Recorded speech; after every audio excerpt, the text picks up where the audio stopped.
Oke, selamat pagi semuanya. Sehat selalu, senantiasa berbahagia. Kita pada kesempatan ini akan bersama-sama membahas tentang sistem imunitas di dalam tubuh. Materi ini sangat penting sekali kita pahami. Tidak hanya kita belajar teori tentang biologi, tetapi juga menjadi satu informasi yang sangat baik dan berguna untuk kita semua untuk memahami berkaitan sistem imunitas di dalam tubuh kita masing-masing. Ada 4 bagian berkaitan dengan sistem imun untuk kesempatan yang ini, yang pertama ini kita akan membahas berkaitan dengan fungsi dan mekanisme sistem imunitas. Lalu nanti di bagian yang kedua kita akan membahas tentang faktor-faktor yang mempengaruhi sistem imunitas dan gangguan-gangguan apa saja yang muncul berkaitan dengan sistem imunitas kita. Eee, Baik, kita akan membahas bagian yang pertama, yaitu berkaitan dengan fungsi imunitas di tubuh kita. Fungsi imun kita bisa pahami bersama. Tentu saja imunitas berkaitan dengan pertahanan tubuh manusia. Maka di dalam fungsi imun yang utama itu adalah sebagai pertahanan tubuh, mempertahankan tubuh dari patogen atau penyakit, penyakit yang dari lingkungan luar yang invasif. Artinya apa? Melakukan invasi dari luar tubuh masuk ke dalam tubuh. Ya, jadi mempertahankan tubuh kita dari patogen atau penyakit yang sifatnya invasif. Misalnya adalah virus yang saat ini kita sedang hadapi bersama, patogen berupa virus dan patogen berupa bakteri. Fungsi berikutnya adalah perlindungan tubuh. Perlindungan tubuh dari suatu agen ya yang muncul dari lingkungan eksternal. Di sini lingkungan eksternal ada 2 bagian, yaitu bisa patogen yang muncul dari tumbuhan, misalkan serbuk sari yang menyebabkan kita alergi, bisa juga dari bau-bauan dari tumbuhan yang menyebabkan kita juga alergi, bisa juga dari rambut-rambut halus dari tumbuhan yang menyebabkan kita juga muncul alergi dan sebagainya. Bisa juga lingkungan eksternal dari hewan, ya, dari hewan misalkan bulu rambut hewan, kemudian bisa juga dari air liur hewan, bisa juga dari kotoran hewan dan sebagainya. Dan itu semua adalah lingkungan eksternal yang bisa memunculkan patogen yang sifatnya invasif. Kemudian yang berikutnya, yang kedua itu adalah perlindungan tubuh berkaitan dengan zat-zat kimia yang berasal dari luar. Ya, misalkan zat kimia yang dimaksud di sini misalkan adalah obat-obatan, jadi kita mengonsumsi obat-obatan ataupun kita mengoleskan obat-obatan di tubuh kita, dan juga polutan-polutan kimia yang berasal dari luar. Bisa dari senyawa, bisa dari gas dan sebagainya. Nah, imunitas kita juga memiliki fungsi sebagai perlindungan tubuh berkaitan dengan hal-hal tersebut. Fungsi yang berikutnya adalah pembersihan. Pembersihan dari sel-sel rusak. Jadi sel-sel yang sudah rusak itu harus dikeluarkan atau dihancurkan. Ya, sel-sel rusak ini bisa dikarenakan luka ya atau penyakit atau cedera. Maka sel-sel rusak ini harus segera dihancurkan, disingkirkan untuk mempercepat memudahkan penyembuhan luka dan perbaikan jaringan-jaringan yang rusak. Oke, jadi memudahkan penyembuhan luka dan memudahkan perbaikan jaringan-jaringan yang rusak. Sel-sel rusak ini tadi sudah saya sampaikan akibatnya bisa karena penyakit atau cedera tertentu. Ya, cedera. Fungsi yang terakhir adalah penghancuran. Penghancuran sel-sel yang sifatnya abnormal. Jadi di dalam tubuh kita, di dalam imunitas kita, itu bisa mengenali sel-sel yang sebenarnya tidak normal, yang itu akan segera dihancurkan. Karena kalau sel-sel yang abnormal ini tidak dihancurkan, maka akan menimbulkan mutasi sel dan akhirnya mengakibatkan kanker, tumor, dan penyakit-penyakit berkaitan dengan sel abnormal ya. Kalau dulu di dalam kita membahas sistem peredaran darah, itu ada sel darah merah yang juga abnormal, yang bentuknya bulan sabit dan sebagainya. Baik, itu fungsi dari fungsi dari sistem imunitas kita ya. Ada 4 bagian fungsi yang sangat penting dan pokok berkaitan dengan imunitas di tubuh kita, yaitu tadi adalah pertahanan, perlindungan, pembersihan, dan penghancuran. Bagian yang kedua yang akan kita bahas pada kesempatan ini adalah berkaitan dengan bagaimana mekanisme sistem imunitas itu bekerja. Untuk mekanisme sistem imun di dalam tubuh kita itu ada 2. Yang pertama adalah pertahanan imunitas non-spesifik ya, yaitu alamiah. Yang kedua adalah pertahanan yang spesifik atau adaptif. Kita lihat satu persatu, oke? Yang pertama adalah pertahanan mekanisme imunitas, pertahanan tubuh yang non-spesifik, yaitu alamiah. Maksudnya seperti apa ya alamiah? Tentu saja yang dimaksud dengan alamiah itu adalah imunitas yang terjadi secara alami.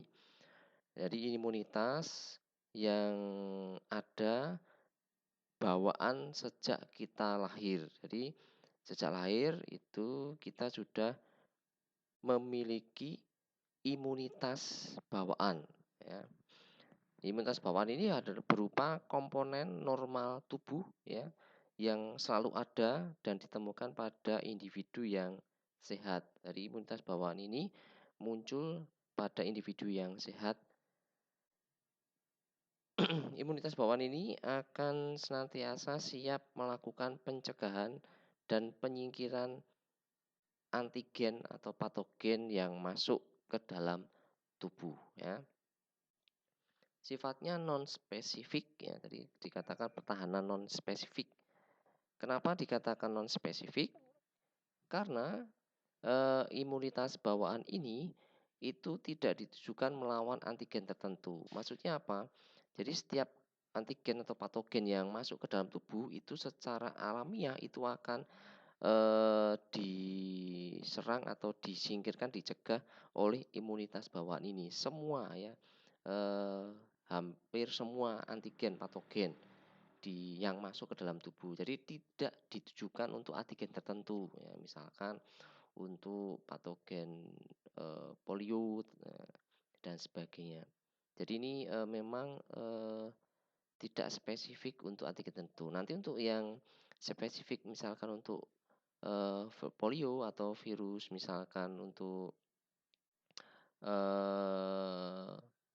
misalkan influenza atau virus yang lain yang khusus itu nanti mekanisme pertahanan yang kedua, yaitu yang adaptif, yang spesifik untuk antigen tertentu. Baik.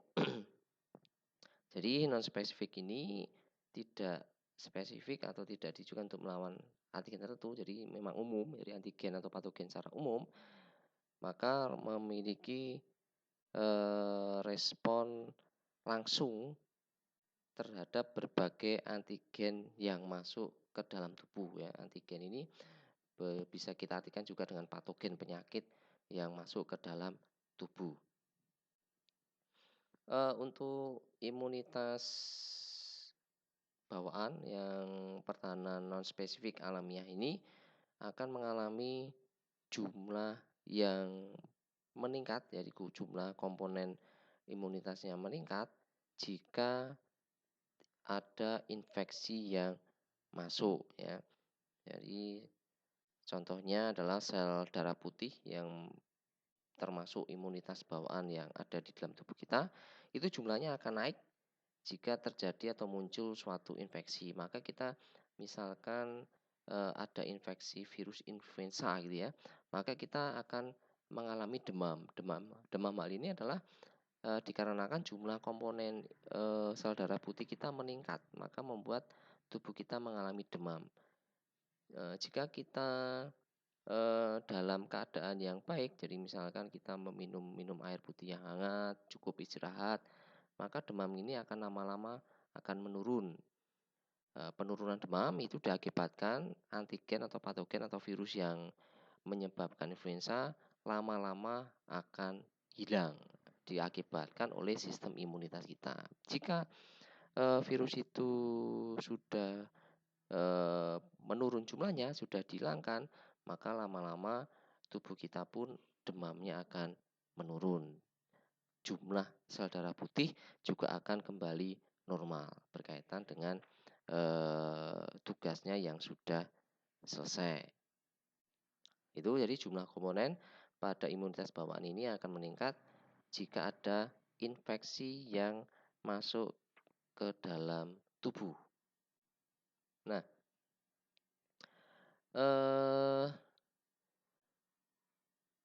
bagian berikutnya berkaitan dengan pertahanan non-spesifik atau alamiah, kita akan melihat bagaimana sih pertahanan terhadap agen infeksi ya. Jadi patogen atau antigen yang merupakan agen infeksi yang masuk ke dalam tubuh.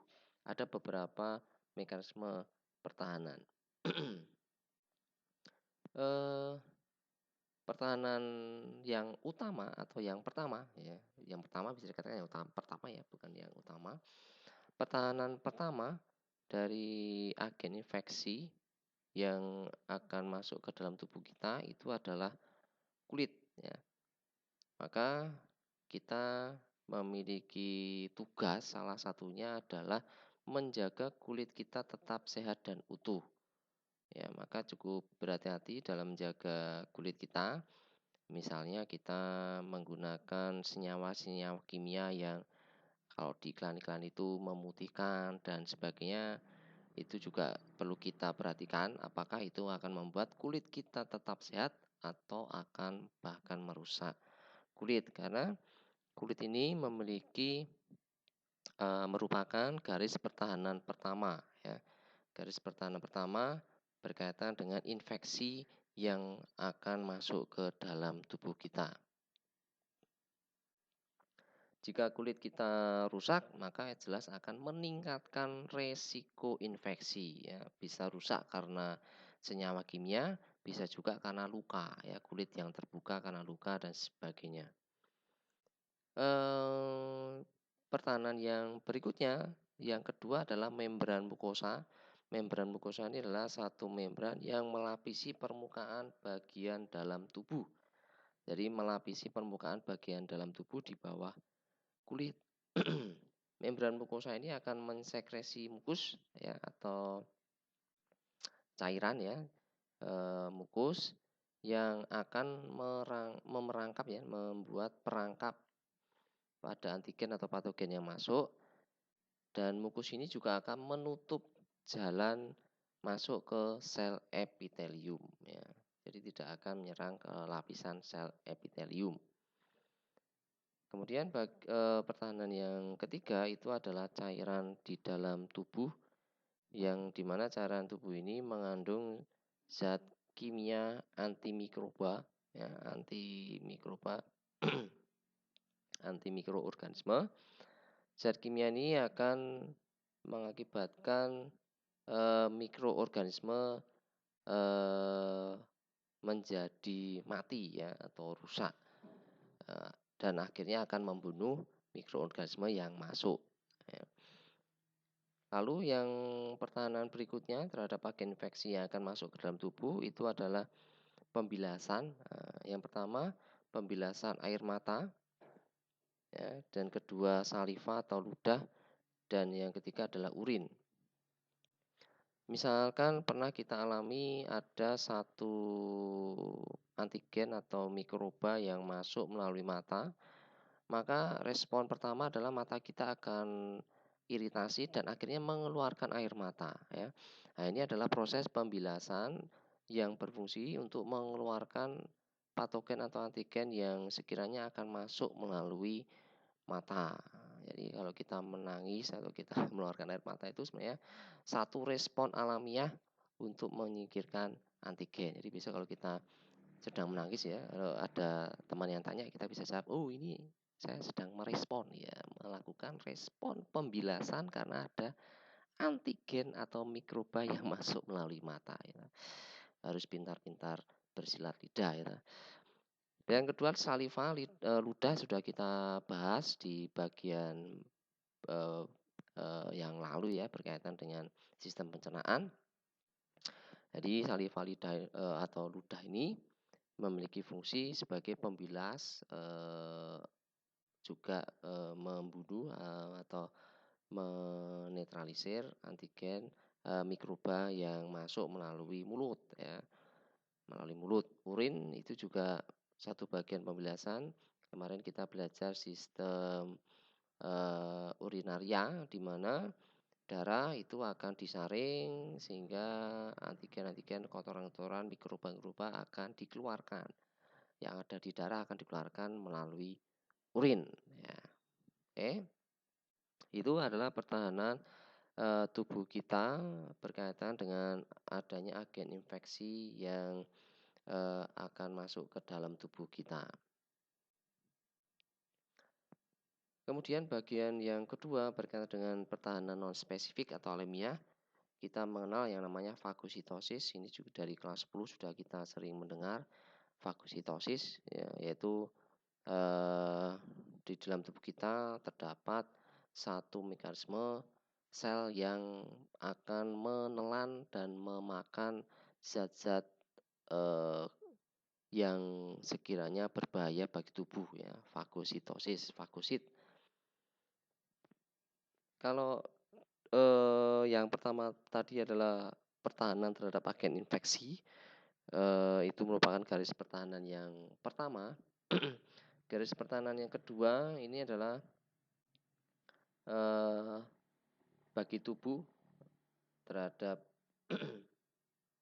patogen atau antigen yang masuk ke dalam tubuh adalah, mekanisme fagositosis, yaitu mekanisme penelanan ya dan pencernaan mikroorganisme atau toksin racun yang sekiranya berhasil melewati garis pertahanan pertama ya sehingga bisa masuk ke dalam tubuh. Proses ini, dilakukan, fagositosis dilakukan oleh sel darah putih ya yang memiliki granula atau bergranulosit ya, salah satunya adalah neutrofil ya. Neutrofil, dan fagositosis ini dilakukan oleh makrofag ya. Juga, salah satu sel darah putih hasil, sel darah putih yaitu monosit ya. Jadi dilakukan oleh sel darah putih, bagian dari sel darah putih yaitu neutrofil dan makrofag ya, derivat dari monosit ya. Makrofag ini juga sering kita dengar di kelas 10. Dari makro itu sel yang ukurannya besar, fag itu dari kata fagosit, jadi sel yang berukuran besar yang akan melakukan proses fagositosis. Oke, berikutnya, untuk yang alamiah non-spesifik, pertahanan non-spesifik alamiah yaitu munculnya inflamasi atau peradangan ya. Peradangan itu atau inflamasi adalah reaksi lokal satu jaringan terhadap infeksi atau cedera ya. Jadi penyebabnya adalah infeksi atau cedera, bisa karena luka bakar, bisa karena toksin, bisa karena bakteri, bisa karena gigitan serangga, atau bisa juga karena pukulan keras. Jadi jika kita di jaringan kita terjadi satu infeksi atau cedera, bisa karena hal-hal tersebut, itu akan mengakibatkan reaksi peradangan ya, pada jaringan kita. Jadi kalau kita terkena radang itu yang itu adalah satu reaksi yang muncul dari jaringan. Nah, tanda-tandanya apa saja? Sifatnya dulu, sifat dari inflamasi atau peradangan ini bisa jangka pendek, jadi akut ini pendek ya, jadi lama-lama akan hilang dengan sendirinya. Bisa sifatnya itu kronis yang berlangsung agak lama atau jangka panjang lama, jadi dalam jangka waktu yang lama baru hilang, atau misalkan kalau tidak kita segera beri pengobatan atau apa tidak segera kita respon, kita beri obat atau kita olesi dengan minyak tertentu, maka peradangan ini akan berlangsung cukup lama. Tanda-tanda dari peradangan inflamasi itu kita bisa sering mengalaminya juga, yaitu kulit yang berwarna merah, jadi kemerah-merahan pada bagian permukaan kulit atau permukaan di dalam, misalkan di tenggorokan ada radang tenggorokan, maka akan muncul kemerah-merahan pada bagian tenggorokan. Nah, itu adalah salah satu tanda-tanda dari eh,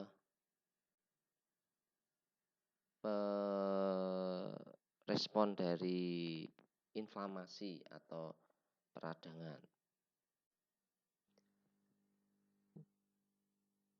Tanda berikutnya dari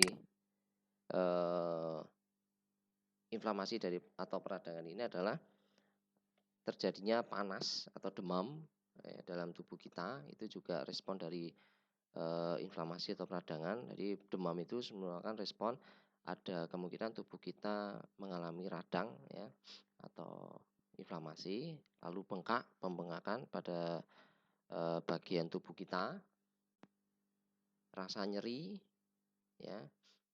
Itu juga salah satu respon atau indikasi adanya peradangan atau inflamasi yang terjadi di dalam tubuh kita. Oke.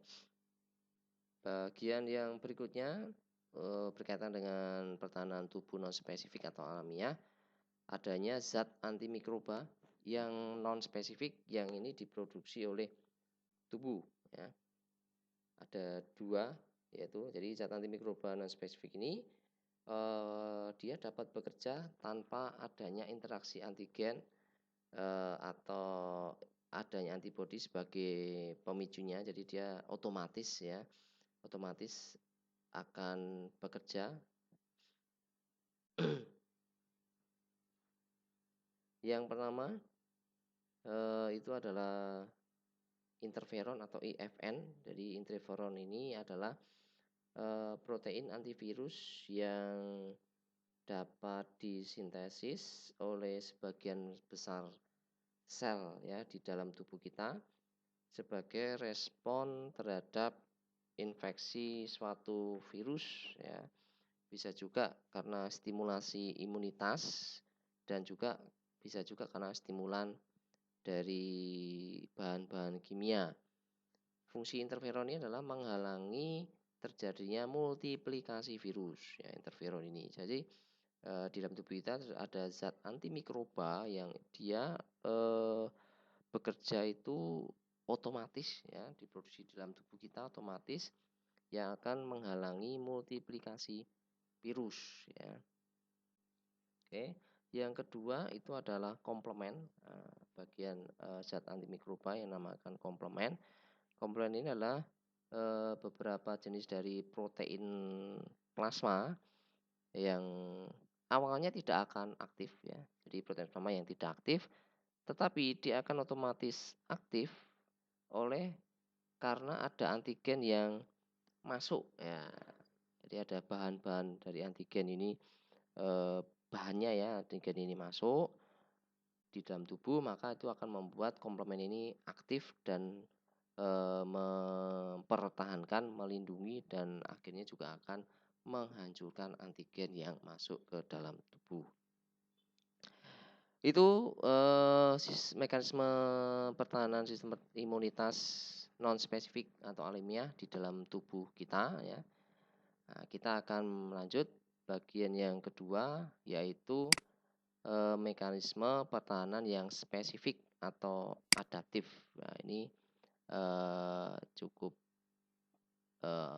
banyak dan satu hal yang penting juga untuk kita pahami berkaitan dengan mekanisme pertahanan tubuh ya.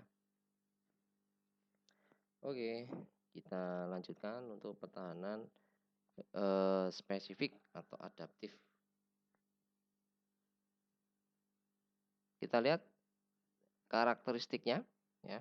Dikatakan spesifik karena merupakan sistem yang sangat kompleks memberikan respon imunitas terhadap antigen yang spesifik ya. Contohnya adalah pertahanan ini khusus untuk spesifik untuk bakteri ya, untuk virus, untuk toksin atau zat lain yang dianggap asing. Jadi memang kalau pertahanan spesifik untuk bakteri ya nanti khusus untuk bakteri saja, untuk virus saja, dan sebagainya. Oke.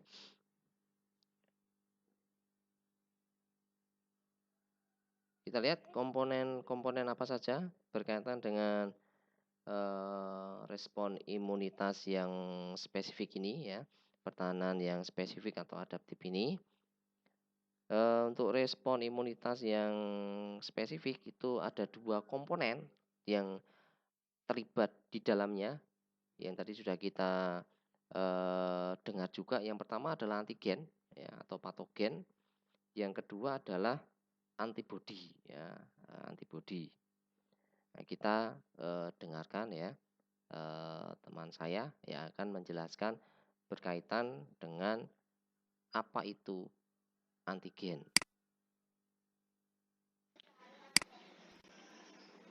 Assalamualaikum warahmatullahi wabarakatuh. Kembali lagi bersama saya. Ya, pada kesempatan kali ini saya akan mencoba menjelaskan mengenai antigen ya. Jadi sebelum saya lanjut ke imun adaptif, imun lain sebagainya, kita perlu tahu dulu apa itu antigen. Nanti kita udah bahas panjang lebar tapi nggak tahu apa itu antigen ya. Jadi kita dari bawah dulu antigen. Mungkin teman-teman sudah familiar dengan kata antigen. Yang ada di pikiran teman-teman mungkin antigen itu apa ya? Bakteri, virus, parasit. Ya benar, tapi apa hakikat antigen itu sendiri? Nah, ternyata antigen itu adalah ini. Menurut Wikipedia, antigen itu adalah sebuah zat yang dapat menginduksi respon imun. Ya, jadi antigen itu dikatakan antigen apabila dia dapat menginduksi respon imun. Tetapi ada beberapa antigen juga yang tidak dapat menginduksi respon imun. Antigen seperti apa itu? Namanya hapten ya. Jadi antigen itu dapat berupa protein ataupun polisakarida ya. Jadi protein atau polisakarida. Jadi bakteri itu mengandung protein ya, jangan salah. Tapi bukan protein yang sering kita makan, ini enggak ya. Jadi proteinnya itu asing, enggak dikenali tubuh. Makanya dia disebut antigen. Nah, antigen ini dapat berbentuk hapten juga ya. Jadi hapten, nah ini yang disebut hapten. Ini adalah carrier atau molekul pembawanya. Hapten nggak bisa dikatakan antigen kalau dia nggak berikatan dengan carrier. Nah, jadi carrier ini adalah yang anggaplah bakterinya lah, ini bakterinya. Nah, bakteri itu punya antigen. Antigen ini dikatakan antigen ya, jadi antigen baru dikatakan antigen kalau dia berikatan dengan carrier dan dapat menginduksi respon imun. Tetapi bila antigennya terlepas ya, dia tuh nggak bisa menginduksi respon imun, makanya dia disebut hapten. Meskipun dia dapat berikatan dengan antibodinya, tetapi dia tidak dapat menginduksi respon imun. Ya, paham nggak sih ini? Nah, jadi misalkan nih antigen salmonella masuk ya, bakteri salmonella masuk, dia menginduksi antibodi.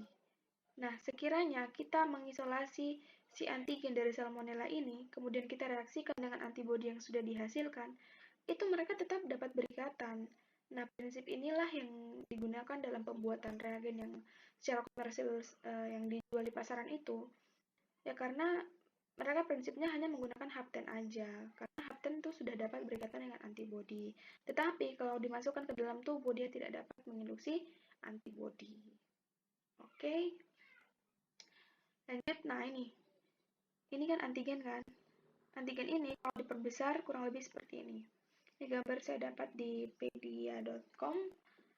Nah, jadi yang besar ini antigen, molekul antigen. Nah, di ujung antigen itu ada disebut epitop ya, epitop.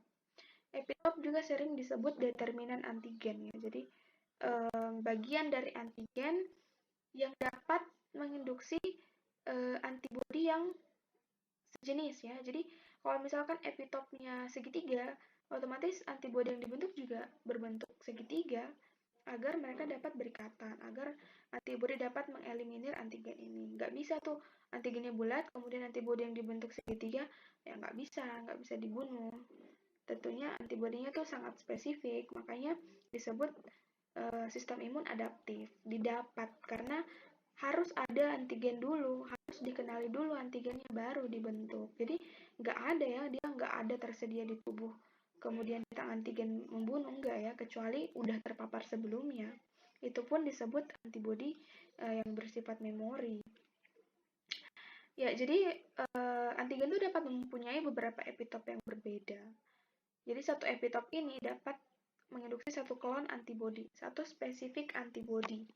Jadi kalau antigen mempunyai 3, otomatis antibodi yang dibentuk tuh juga 3 jenis ya. Jadi antibodi tubuh kita itu, teman-teman, menurut beberapa literatur, dia tuh dapat berspesifikasi menjadi 10 pangkat 11 ya.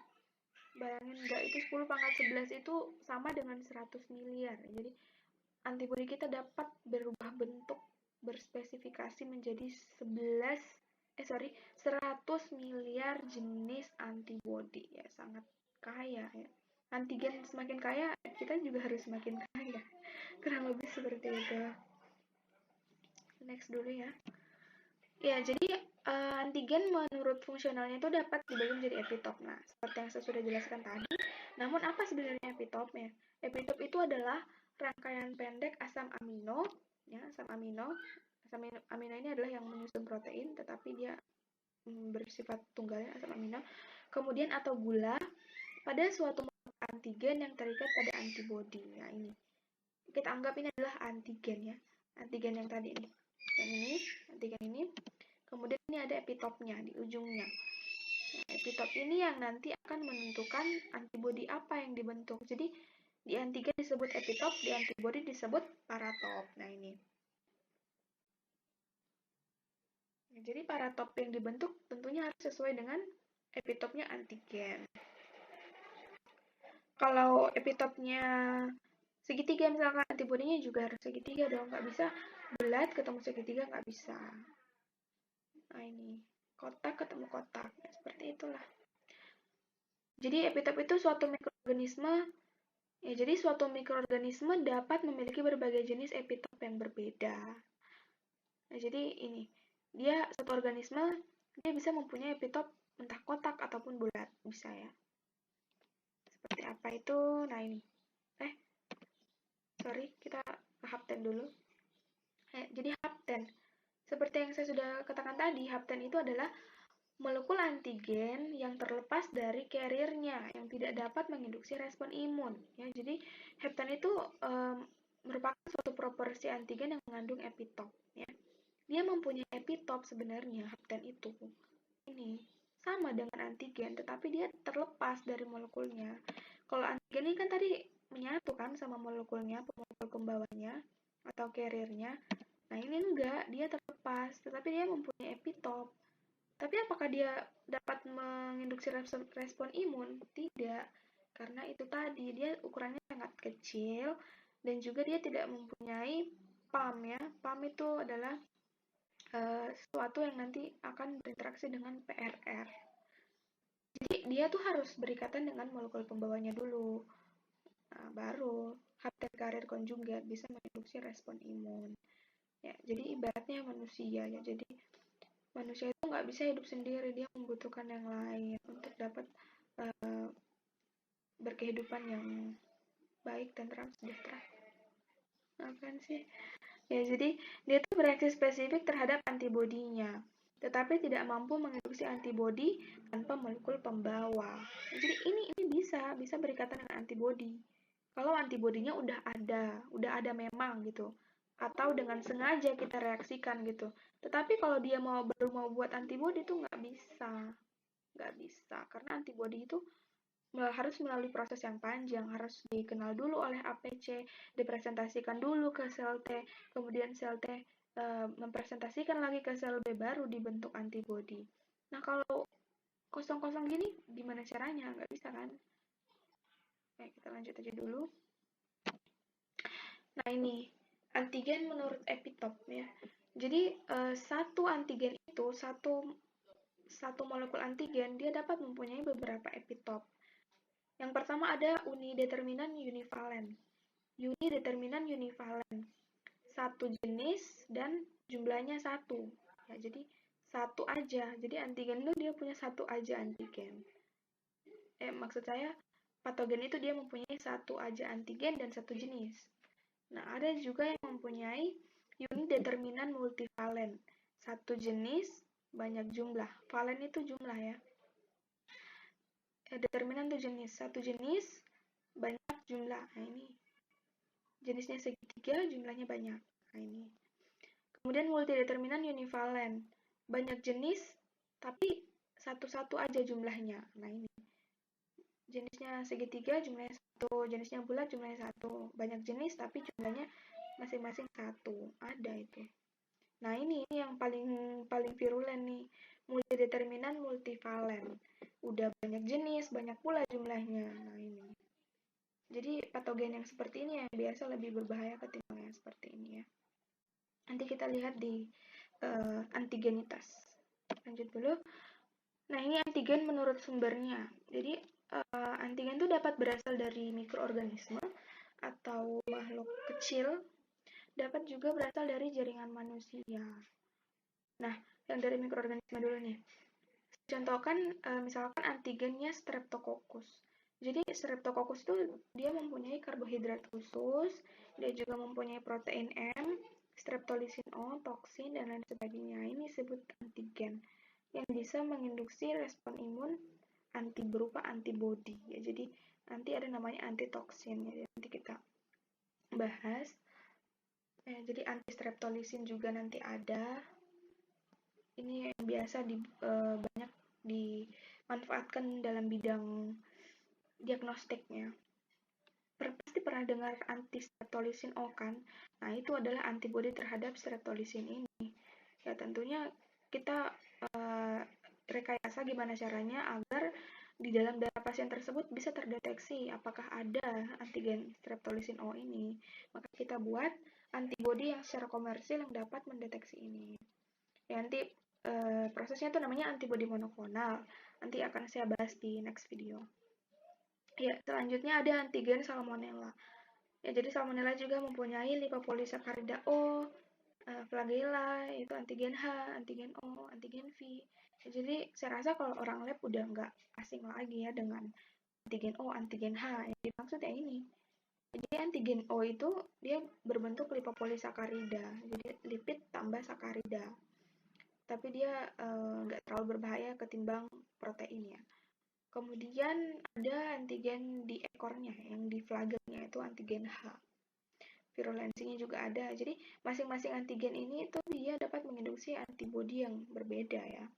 Makanya reagen yang kita gunakan juga pasti berbeda kan. Ada reagen O, reagen H, dan lain sebagainya.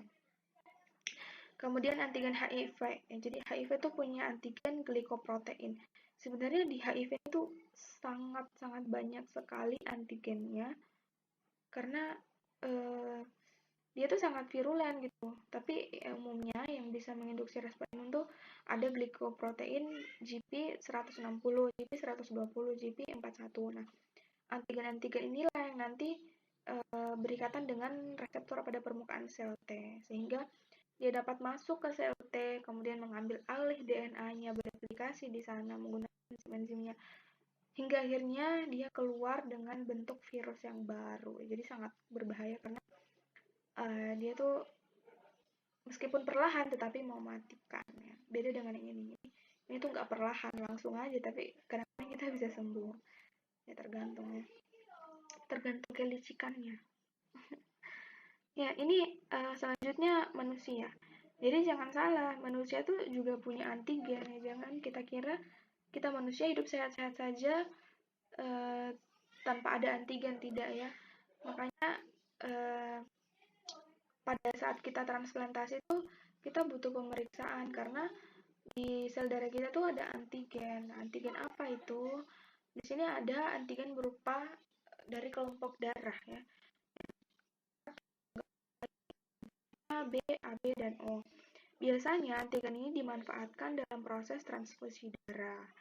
Jadi ketika kita mentransfusi darah kita ke orang lain, kita tuh perlu, atau orang lain mentransfusi ke diri kita, itu perlu adanya pemeriksaan golongan darah. Kenapa? Ya karena itu, golongan darah orang lain yang berbeda dengan kita tuh dapat menginduksi respon imun. Ya, jadi saya contohkan misalkan nih, saya mempunyai golongan darah A. Kemudian ada orang yang ingin mentransfusikan ke saya, tapi dia mempunyai golongan darah B. Apa bisa seperti itu? Ya nggak bisa ya, karena kenapa? Golongan darah A atau yang di eritrositnya mempunyai antigen A, pasti di serumnya itu mempunyai antibodi B. Kenapa seperti itu? Ya iya, karena kalau serum kita mempunyai antibodi A, ya menggumpallah darah kita dalam tubuh kita sendiri ya. Jadi enggak. Kalau kita mempunyai golongan darah A, kita pasti mempunyai antibodi B di serum ya. Makanya ketika ada golongan darah B, ya, golongan darah B ini pasti mempunyai antigen B kan. Nah, antigen B ini bisa bereaksi dengan antibodi B yang ada di darah kita. Pastinya akan menimbulkan respon imun. Ya, secara perlahan pasti kita akan sakit dan kemudian mati. Ya, jadi seperti itu. Golongan darah ini hati-hati. Kalau kita melakukan cross matching itu benar-benar harus matching ya, harus cocok. Golongan darah yang sama pun kadang ada yang tidak cocok ya. Ya, jadi itu salah satu fungsi antigen A, B, dan O. Kalau O ini nggak mempunyai antigen, ya makanya dia hanya bisa menerima O saja, nggak bisa yang lain, karena yang lain punya antigen, bisa bereaksi dengan antibodinya. Ya, golongan darah nanti saya bahas di bab tersendiri. Intinya kalian perlu tahu bahwa golongan darah itu adalah antigen ya, antigen yang berada pada permukaan eritrosit. Kemudian bukan cuma di eritrosit, di semua sel kita tuh juga punya antigen ya, namanya HLA atau MHC. HLA itu Human Leukocyte Antigen. Antigen leukosit yang ada pada manusia. Antigennya leukosit ya. Jadi kalau antigennya berbeda, otomatis leukositnya akan menghancurkannya tentunya. Ya, jadi ini biasanya fungsinya untuk bermanfaat ketika kita ingin melakukan transplantasi organ ya. Jadi organ yang kita transplantasi itu harus benar-benar matching, harus benar-benar sesuai. Tetapi sejauh ini nggak ada yang punya HLA yang sama. Sekalipun itu saudara kembar, HLA-nya pasti berbeda. Makanya kalau kita transplantasi organ kan yang dicari pasti keluarga terdekat kan, karena HLA-nya tuh agak mirip-mirip sih, agak ya. Apalagi dari orang lain ya itu nggak bisa. Misalkan transplantasi hati ya. Biasanya yang dicari itu keluarga terdekat, tetapi apabila tidak ada, terpaksa menggunakan orang lain, ya kita harus meminum obat anti inflamasi seumur hidup kita gitu, agar kita tuh jaringan kita tuh nggak dimakan oleh sel kita sendiri. Ya iyalah, jaringan asing masuk pasti nggak dikenal sama si leukosit, terutama sel NK dan sel T sitotoksik itu pasti akan menghancurkannya. Makanya kita harus meminum obat itu seumur hidup kita. Makanya organ kita harus dipelihara, jangan sampai kita melakukan transplantasi organ. Oke, next. Nah, ini menurut sifat kimiawinya.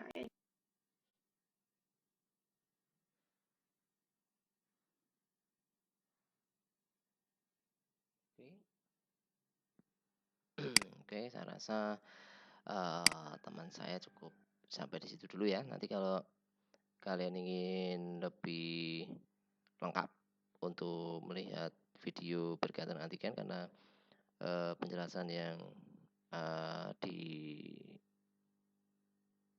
dijelaskan tadi itu cukup detail berkaitan dengan ilmu kedokteran, jadi cukup detail, tapi tidak perlu semuanya kalian tahu untuk saat ini dulu. Jadi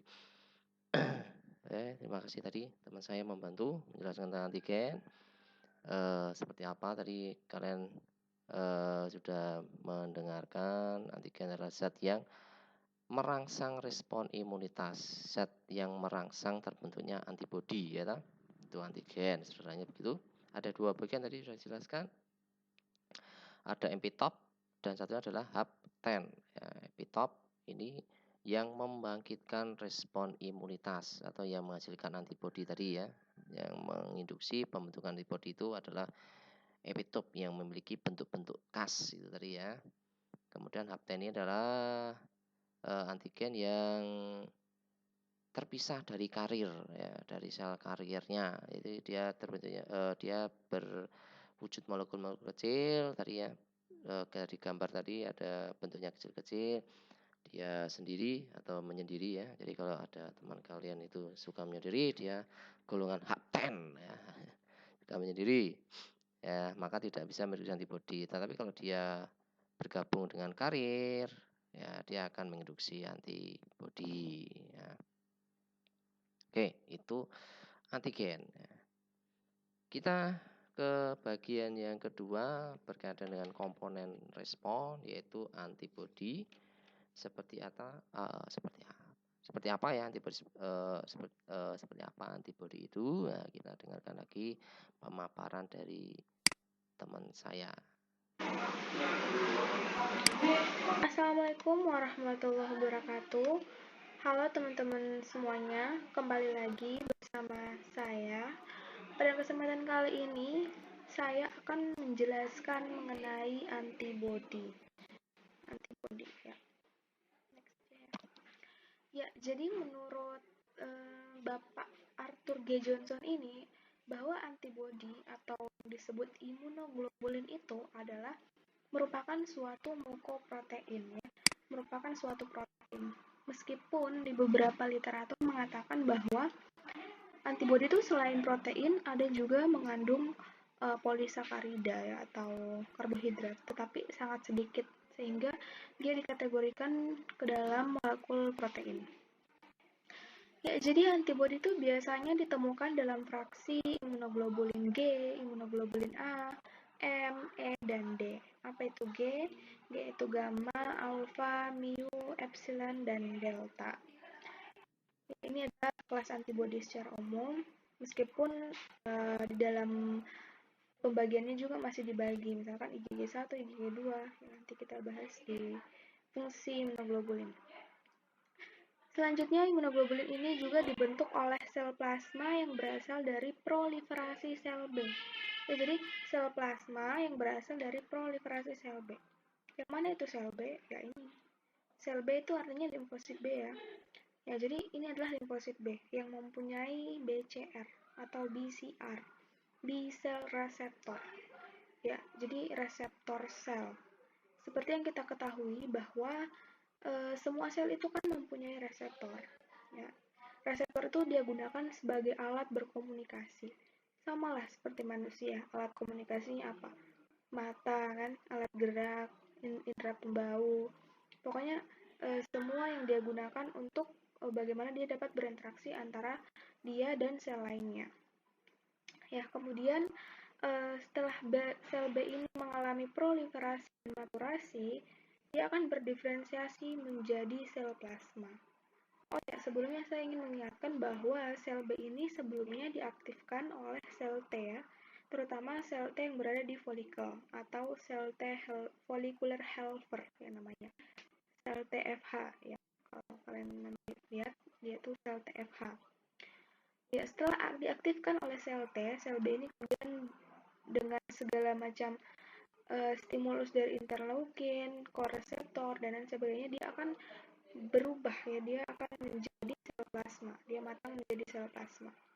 Tentunya ini prosesnya akan sangat panjang, tetapi nanti akan saya bahas di bab pembentukan dan pematangan sel ya. Intinya setelah dia menjadi sel B, dia akan menjadi sel plasma. Nah, sel plasma inilah yang nanti akan merilis antibodi ya. Jadi BCR yang ada di permukaannya ini akan menjadi antibodi.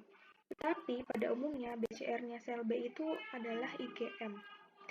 Nah, dalam prosesnya dia akan berubah menjadi kelas-kelas di antara 5 kelas ini tergantung kebutuhannya. Jadi sekali lagi dia akan berubah menjadi kelas antibodi mana tempat di mana ia diinduksi. Jadi misalkan antigen ini, oh tentunya ada perintah tuh antibodi apa yang harus dibentuk. Jadi dia tuh benar-benar spesifik. Oke, ya ini antibodi. Kita next aja. Ya, ini adalah fungsi antibodi.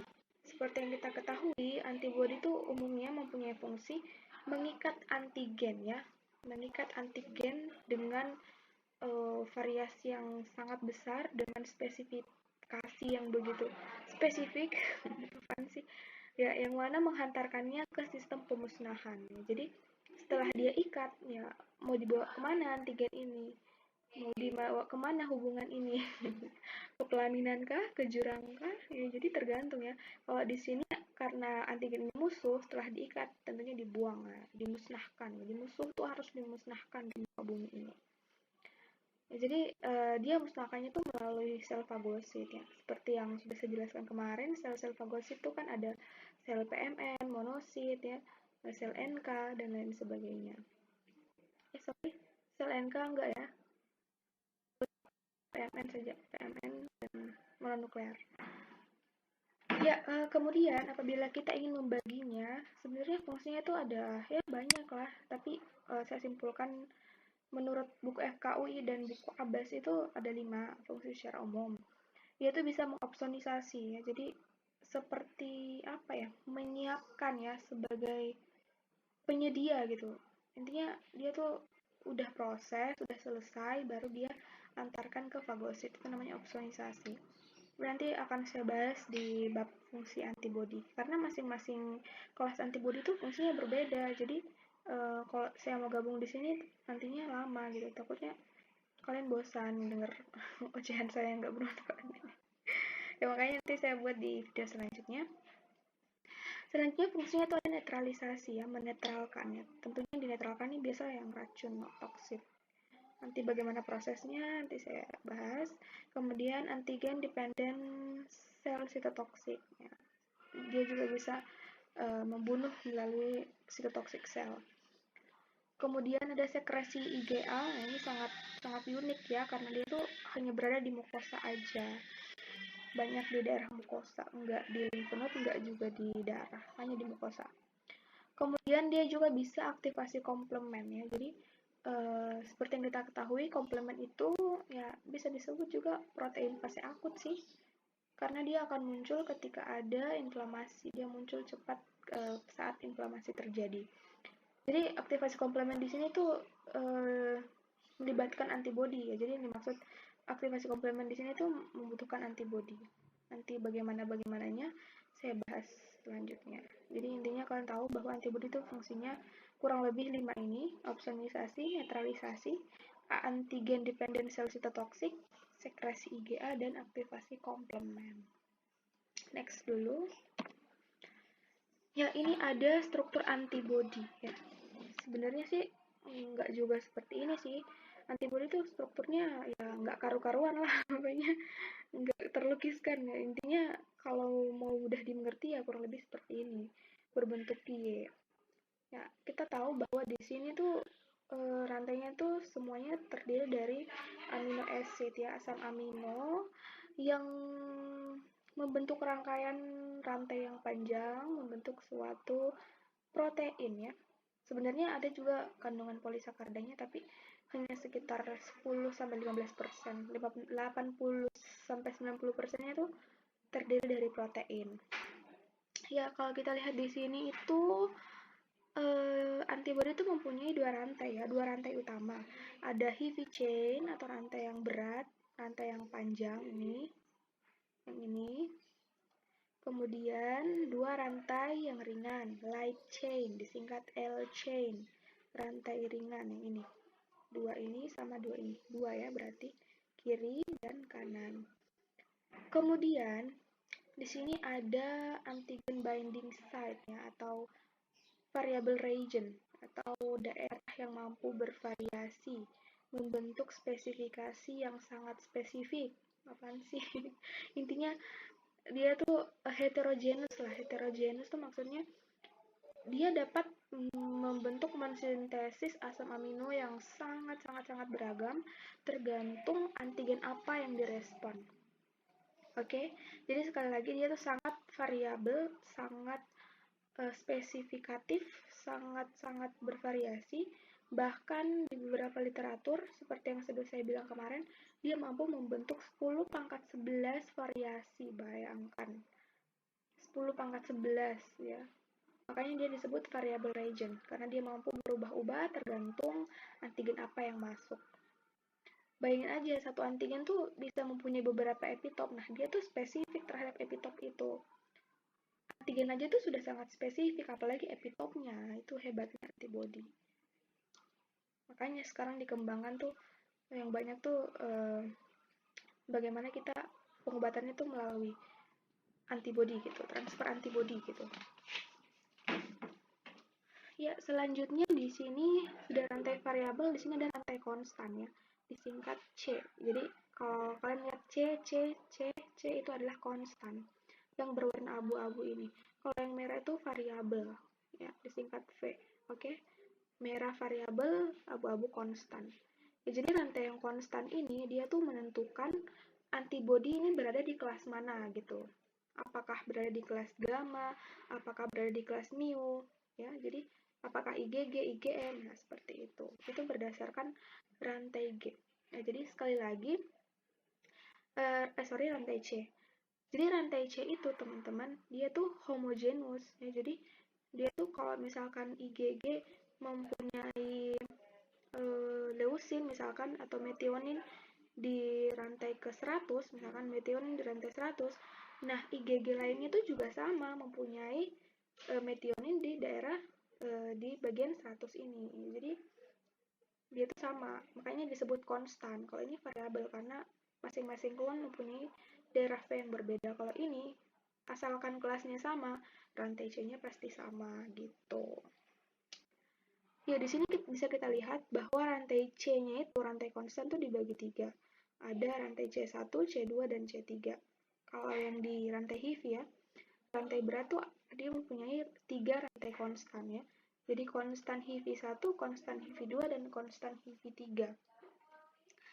Nah, di sini di daerah konstan rantai berat yang kedua, ngerti nggak sih kalau saya bilang daerah konstan rantai berat yang kedua?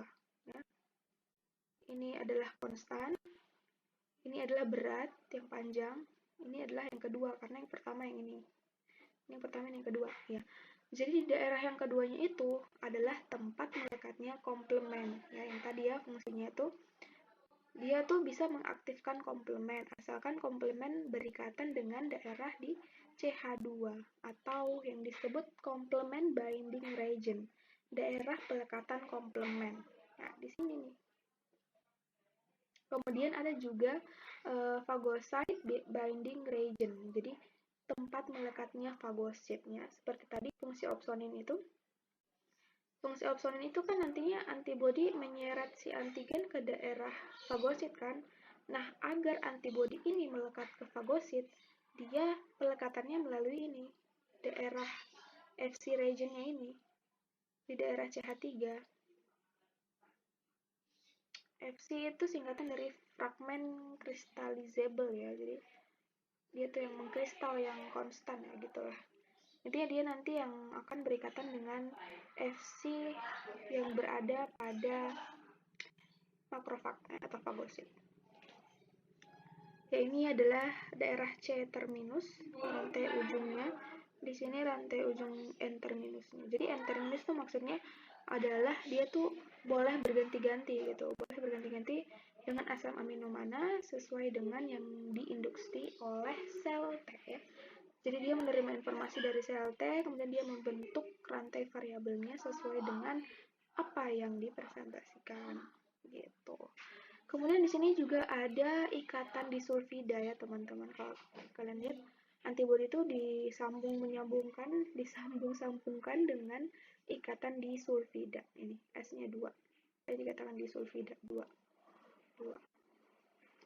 Di sini juga kita bisa lihat ada namanya hing ya, atau apa istilahnya? Engsel ya. Dia seperti engsel. Dia tuh bisa muter kiri kanan atas bawah tergantung bentuk antigennya. Kalau antigennya besar dia akan melebar, kalau antigennya kecil dia akan mengecil ya. Jadi dia tuh bisa memutar kiri kanan tuh atau atas bawah tuh sebesar 60 sampai 80 derajat. Kalau saya nggak salah ingat, sangat-sangat fleksibel ya. Ya, di sini juga ada namanya rantai kappa dan atau rantai lambda. Jadi rantai kappa dan lambda ini biasanya di light chain ya. Dia yang menentukan subtipe dari kelas imunoglobulin. Tapi kebanyakan sih rantai kappa imunoglobulin itu. Jadi kalau saya bilang imunoglobulin itu berarti antibodi ya. Globulin itu protein, imuno itu yang berperan pada sistem imunnya. Jadi imunoglobulin. Oke. Ya, di sini kenapa ada gamma 1, gamma 2, gamma 3, gamma 4? Itu menunjukkan bahwa kelas imunoglobulin gamma atau IgG itu ada 4 subtipe ya, jadi ada 4 jenis. Nah, ini berdasarkan ini, kappa dan lambda menentukan subtipe, sedangkan Fc-nya ini menentukan kelas mana dia berasal gitu. Kemudian ada IgM, IgA, IgA itu juga dua punya subtipe, IgA 1, IgA 2, delta dan epsilon. Oke. Ya, ternyata sudah.